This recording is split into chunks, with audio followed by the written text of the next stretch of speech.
know when to ride, plus one shout out. Let's talk about that. Let's get cracking.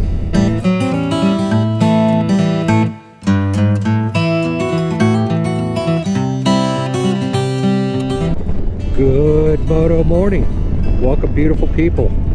I'm your host Eric, and on Kraken's Garage we discuss all good things on 2 and 3 wheels. And on today's episode we're going to discuss know when not to ride. And I'll tell you about a recent experience I had in the last week and wanted to share a few thoughts on it, so let's get to it. So last Sunday I started feeling kind of lousy and slightly, ever so slightly lightheaded, and every once in a while I would have a little bit of dizziness, and I'm like, not good. So I decided to lay off the bikes for 4 or 5 days, let this run its course and see what's going on. In the meantime, I had Mrs. Kraken go pick up a Rona kit to see if that was the issue, and I tested negative. And I waited 4 days and I wasn't feeling any better, so I went to call the general practitioner to make an appointment. First time they could see me is November. Wow, our health system is broken in America. I don't know what to say. So they politely said, beat it and go into an urgent care or the ER. Well, that's not fair to the ER people who need to deal with people that are in an emergency situation. I refuse to do that. So I went to an urgent care and saw a doctor there, explained the situation, and we discussed all the symptoms. And my best guess before I set foot in the premises was an ear infection or the flu of some sort. And after speaking with the doctor, they put me on prednisone, I think it's called. I could be wrong. If not, I'll put the correct name up here. I'm not very good at committing my memory to drugs. And only 20 milligrams a day for a week. And basically it's an antibiotic to help you clear up what she diagnosed after looking at my ears, that I have fluid buildup in both ears, and it's knocking my balance off ever so slightly. So that's starting to clear up. This is day 2, and I'm feeling a little bit better about it, so that's good. Enough to get on the bike, obviously, and go for a ride. So my takeaway from this is know when not to throw a leg over your bike. And that could be a plethora of reasons. In this particular case, my health was not 100%. And I try to coach people and tell people, and everybody's like, yeah, whatever. If you're not 100%, don't ride your bike. I've done some really stupid things in my life. I broke my left leg when I had one of my Road King Classics, and I still rode it to work every day with a cast on my leg because I could use the heel-toe shifter to shift the bike and operate it safely in a manner. And people are laughing at me riding in to work with my cast on my leg and hobbling away, but not the smartest thing I ever did, but I felt confident that I could easily operate the bike. Kind of a funny example. There has also been times in my life when I went to throw a leg over the bike, and I'm perfectly healthy, no issues whatsoever. And I started up, and I get a quarter mile down the road, and I have a sinking feeling like this is not the day to ride.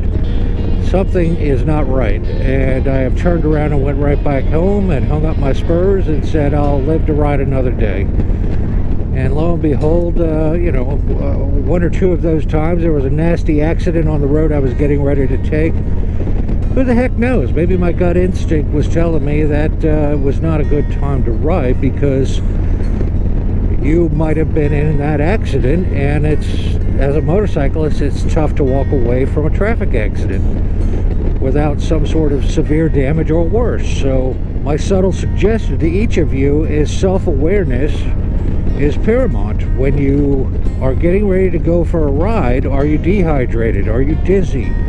Are you cold? Are you hot? What can you do to mitigate those symptoms to get you safely back on the road to where you could devote 100% of your attention to the traffic in your surrounding environment? Make no mistake about it, these people are all good people driving by, but every one of them was trying to kill me in my book. They're texting, they're messing with their radio, listening to music, changing the channel, whatever. There's no malice there or ill will, but people do stupid things, and it happens to me just about every single ride. People pulling out in front, whatever. And if you're not 100%, are you going to be able to react to that in a timely manner?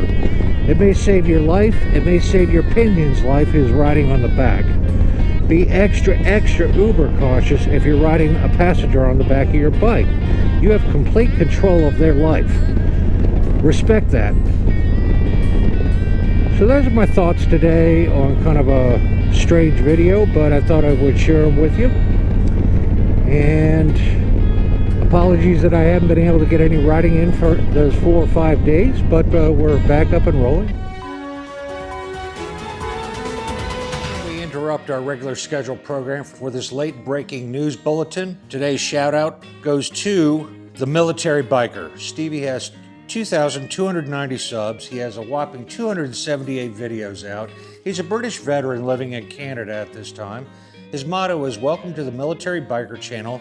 I've been a military man for the past 24 years and have served all over the world alongside my American, Canadian, and NATO brothers in arms. I love to ride my 21 Harley-Davidson Street Glide Special, also known as the South Glide, all across North America. You will also find my old bike on here, my Harley-Davidson Sportster, also known as the Spitfire, and my Boulevard. I hope you enjoy."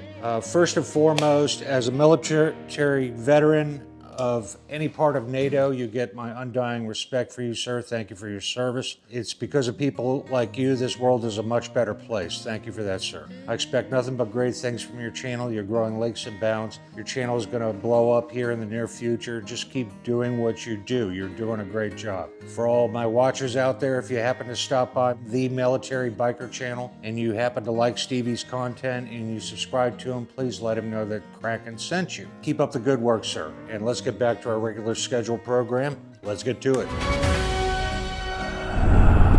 And there's my ghost dog Daisy May. She's right up there. She's here to remind me to wrap up this video. If you would like to become a Patreon, the link is listed down below. If you like this video, give it a thumbs up. If you didn't like it, give it a thumbs down. If you want to see more in the future, hit the subscribe button right down there in the corner. And remember, folks, go riding because it's good for you, and I'll see you in the next one. Peace.